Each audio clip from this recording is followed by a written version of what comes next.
స్తోత్రాలు. దేవునికి స్తోత్రం. మనిషి అంతటిని నాశనం చేసేది ఏంటో తెలుసా? మనిషిని అంతటిని పాడు చేసేది ఏంటో తెలుసా? మనిషిలో ఉన్న బుద్ధిని బయట పెట్టేది ఏంటో తెలుసా? మనిషిలో ఉన్న భక్తిని బయట పెట్టేది ఏంటో తెలుసా? మన ప్రవర్తన, మన నోటి దృశ్యాలు, మన నోటి మాట. హల్లెలూయా, హల్లెలూయా. ఎక్కడైనా ఏమి దొరుకుతాడేమో నోటి మాట వలన, ఎక్కడైనా దేవుని దూషిస్తాడేమో, ఎక్కడైనా దేవుడు అట్టాటోడు ఇట్టాటోడు అంటాడేమోనని పరీక్షించాడంత సాతానుడు. దేవుడు కూడా గమనిస్తూనే ఉన్నాడు. ఏమన్నా అంటాడా? ఇన్ని కష్టాలు పెట్టి ఏమన్నా అంటాడా అని అంటే ఎక్కడ కూడా దేవుడికి కూడా దొరకలేదంట. ఈ యోగుగా సాతానికి దొరకలేదంట. ఎందుకో తెలుసా? తన దేవుని ఎదుటంత ప్రవర్తన, మంచి ప్రవర్తన, యథార్థ ప్రవర్తన, భక్తి ప్రవర్తన, పరిశుద్ధమైన ప్రవర్తన కలిగి ఉన్నవాడు ఉన్నాడంట. బుద్ధిహీనులాగా ఉండలా, భక్తిహీనులాగా ఉండలా. భక్తిహీనుడు, భక్తిహీనుడు నానా రకాలుగా మనకు వారికి ఎదురవుతున్న శ్రమను బట్టి దేవుణ్ణి పలికేవారు ఉంటారు, అవమానించేవారు ఉంటారు, దూషించేవారు ఉంటారు. దేవుణ్ణి దూషిస్తారు, సేవకుల్ని దూషించే వరకు కూడా ఉంటారు. వారు బుద్ధిహీనులు, భక్తిహీనులు వాడు. కానీ నోటిని కాచుకునేవాళ్ళు, యథార్థంగా ఉండేవాళ్ళు, న్యాయ ప్రవర్తన కలిగి జీవించేవాళ్ళు, భయము భక్తి కలిగి జీవించేవాళ్ళు దేవుని ఎదుట చాలా జాగ్రత్తగా ఉంటారంట. హల్లెలూయా, హల్లెలూయా. వారి నోటిని కాచుకున్న వారిగా ఉంటారంట. హల్లెలూయా, హల్లెలూయా. ప్రియ దేవుని బిడ్డ, నీ నోటిని జాగ్రత్తగా కాపాడుకోవాలి. దేవుని సన్నిధిలోకి నువ్వు వచ్చేవాటి నీ ప్రవర్తన పరిశుద్ధంగా చాలా జాగ్రత్తగా కనపడాలి. దేవుని సన్నిధికి వెళ్ళినప్పుడేమో బయట ఎక్కడైనా ఆగండి, ఎక్కబట్టి అక్కడ ఉండొచ్చేమో అని కాదు నేను చెప్పే మాట ఇక్కడ.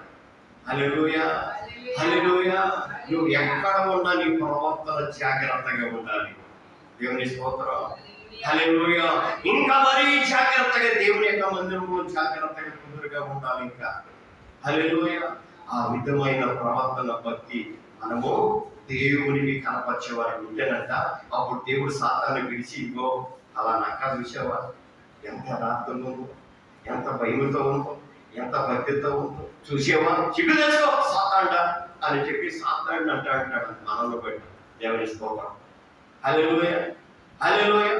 మనలో ఎక్కడైనా యథార్థత తప్పితే సాతాను వచ్చాడు చూసావా, దేవుని దగ్గరికి వచ్చాడు చూసావా, నా బిడ్డ నేను నా బిడ్డ కొరకు రక్తం కాచాను, సిలువ చూశాను అని నువ్వు చెప్పుకుంటావుగా. నీ బిడ్డ చూసావా, ఎట్లా చేస్తావు, ఏ పని చేస్తావు చూసావా, ఆ బజ్జి చూసావా, ఆ మాట చూసావా, ఆ విధానం చూసావా, ఆ చూపులు చూసావా, ఎంత దరిద్రంగా, ఎంత భయంకరంగా. నా బిడ్డ నాది నాది అని అంటాడు సాతాను. హల్లెలూయా, హల్లెలూయా. జాగ్రత్త. దేవుని నమ్మిన బిడ్డలారా సగమా, దేవుని ఎదుట, లోకం ఎదుట మన ప్రవర్తన చాలా జాగ్రత్తగా కాపాడుకునే వారికి ఉంటారు. ఏ పరిస్థితుల్లో కూడా నీవు నీ నీతిని విడిచిపెట్టేవారిగా, నీ భక్తిని విడిచిపెట్టేవారిగా ఎక్కడ కూడా ఉండకూడదు. నీ న్యాయ ప్రవర్తన, నీ నీతి ప్రవర్తన చాలా జాగ్రత్తగా నిలబెట్టుకునే వారికి ఉండాలని దేవుని యొక్క మాట మనకు తెలియదు. అక్కడ అంటాడు ఆయన, నా నీతిని నేను గట్టిగా పట్టుకున్నానయ్యా.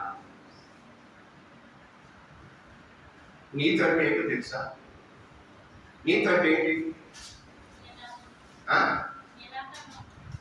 నీతి అంటే యథార్థం ఉండటం అనే కాదు. నీతి అంటే ఎప్పుడు మనం నీతిమంతులుగా మార్చబడ్డాం తెలుసా? ఆయన రక్తంలో కడగబడిన ఆ రక్షణ బట్టి మనం నీతిమంతులుగా మార్చబడ్డాం. దేవుడు మనకిచ్చిన నీతి అదే. దేవుడు మనకిచ్చిన ఆ నీతి వస్త్రాన్ని మనము గట్టిగా పట్టుకోవాలి. ఎక్కడ కూడా మన రక్షణను పోగొట్టుకునే వాడిగా ఉండకూడదు. ఎక్కడ కూడా మన రక్షణ నిర్లక్ష్యం చేసే వారికి మనం ఉండకూడదు. మన భక్తిని ధ్యానం చేసుకునే వారికి మనం ఉండకూడదు. మనం పొందిన రక్షణ, మనం పొందిన బాప్తిసం అవమానపరుచుకునే వారికి మనము ఉండకూడదని చెప్పి ప్రభువైన దేవుడు మనకి ఇక్కడ చాలా జాగ్రత్తగా మనకు తెలియపరుస్తున్నాం మాట. హల్లెలూయా. అందుకని అన్నాడు, నా నీతిని నేను విడవకుండా గట్టిగా పట్టుకున్నాడు. ఈ దేవుడు నాకు ఇచ్చిన నీతి. అప్పటి కాలంలోనే ఆ నీతిని గట్టిగా పట్టుకుంటే ఇప్పుడు మనకి ఇచ్చిన నీతి దేవుడు ఇచ్చినప్పుడు మనుషులుగా పొందుకున్న నీతి ఏమది, కానీ ఇది దేవుడు మనకిచ్చిన నీతి. ఈ యథార్థత, ఈ భక్తి జాగ్రత్తగా కాపాడుకునే వారిగా ఉండాలని అది బాధ్యత మనకి దేవుడు అప్పగించున్నాడు. దేవునికి స్తోత్రం. హల్లెలూయా, హల్లెలూయా. ఈ రీతిగా ఉన్న వారిని దేవుడు ఏ రీతిగా ఎంతటి కష్టాలు ఉన్నా యోబు యొక్క జీవితాన్ని ఎంత గొప్పగా, ఎంత పవిత్రంగా, ఎంత పరిశుద్ధంగా, ఎంత గొప్పగా ఆశీర్వదించాడో ఈ గ్రంథంలో ఈ మాటలు మనకు చాలా చక్కగా స్పష్టంగా పలకబడుతూ ఉన్నాయి. దేవునికి స్తోత్రం కలుగును గాక. హల్లెలూయా, హల్లెలూయా, హల్లెలూయా, హల్లెలూయా. ఇంకా మంచిది. సామెతలు 2వ అధ్యాయం 7వ వచనాన్ని మనం చూసుకుందాం.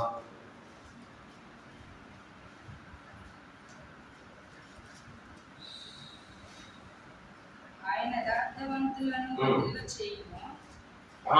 యథార్థవంతులను ఏం చేస్తాడమ్మా?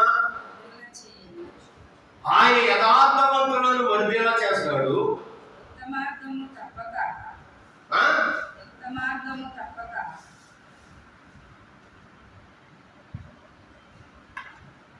ఏ మార్గం అది?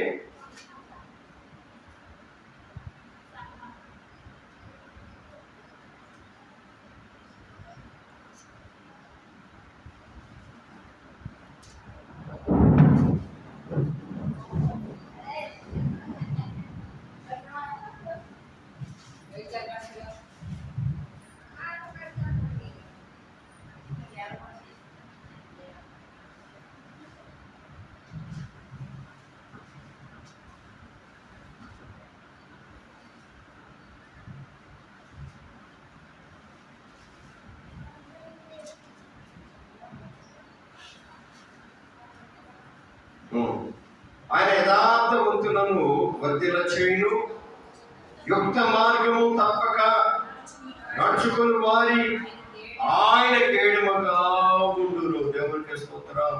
ఏం చేస్తాడంట? అందుకని ఏబు గారిని అంత గొప్పగా దేవుడు మనలో తిరిగి ఆశీర్వదించడానికి గల కారణం ఏంటంటే యథార్థ మార్గాన్ని విడిచిపెట్టకుండా తప్పకుండా మార్గంలో నడిచిన వాడు. నేను దేవుని నమ్మిన తర్వాత, దేవునిలోకి వచ్చిన తర్వాత కష్టాలు పడ్డవేమో ఏం పర్వాలేదు. ప్రభువైన దేవుడు అప్పుడు నీకున్న దానికంటే శ్రేష్టమైన ఆశీర్వాదంలోకి నడిపించడానికి దేవుడు నిన్ను పరీక్షిస్తున్నాడని ఒక్కసారి మనం అర్థం చేసుకోవాలి. హల్లెలూయా, హల్లెలూయా. ఎందుకు పనికిరాని సువర్ణాన్ని బాగు చేసి శుభ్రం చేసి దానికి ఒక గొప్ప విలువను, ఒక గొప్ప ఉన్నతమైన స్థితిని కలుగు చేయడానికి ఆ సువర్ణమును పరిపూర్ణము చేస్తాడు ఒక కంసాలు. ఆ రీతిగానే ప్రభువైన దేవుడు మనలో ఉన్న భక్తిని ఇంకనూ రెట్టింప చేయడానికి, మనలో ఉన్న ఆత్మీయతను ఇంకనూ బలపరచడానికి, మనలో ఉంచి ఒక గొప్ప సాక్ష్యాన్ని దేవుడు బయటికి తీసుకురావడానికి, లోకము మన సాక్ష్యాన్ని విని గ్రహించి రక్షింపబడటానికి, ఒక మంచి సాక్ష్యాన్ని కలిగి ఉండడానికి దేవుడు కొన్ని శ్రమలు పరీక్షలు మనల్ని పెట్టినా నువ్వు బాధపడవద్దు. అది నీ ఆశీర్వాదం కొరకే, అది నీ క్షేమం కొరకే, అది నీ మేలు కొరకే, అది నీ దరిద్రతను తీసివేయడం కొరకే, అది నిన్ను ఒక ఉన్నతమైన స్థితిలో నిలబెట్టడం కొరకే ప్రభువైన దేవుడు నిన్ను బలపరుస్తూ ఉన్నాడు. హల్లెలూయా, హల్లెలూయా. కనుక ఆ స్థితి నుంచి నువ్వు ఆ బాధలో ఉన్నానని నువ్వు ఎక్కడ కూడా భయపడద్దు. హల్లెలూయా. ఏ మార్గం అంటే ఇది? యుక్తమైన మార్గం. అంటే ఇదే సరి అయిన మార్గం. ఏ మార్గం? యేసయ్య మార్గం. యేసుని నమ్మిని ఉండటం వలన ఇది శ్రేష్టమైన యుక్తమైన మార్గం అని చెప్పి భక్తులు మనకు తెలియపరుస్తున్నాడు. యేసు ప్రభు కూడా మనకు తెలియపరచాడు, నేనే మార్గం అయినా మంచి మార్గాన్ని నేనే. హల్లెలూయా. చాలా మంది అనుకుంటారు ఇది మార్గం కాదు, మత మార్పిళ్ళు అని అనుకుంటారు. ఇది మతము మార్చుకునేది కాదు, మనసు మార్చుకొని దేవుని యొక్క మార్గంలో, మంచి మార్గంలో యుక్తమైన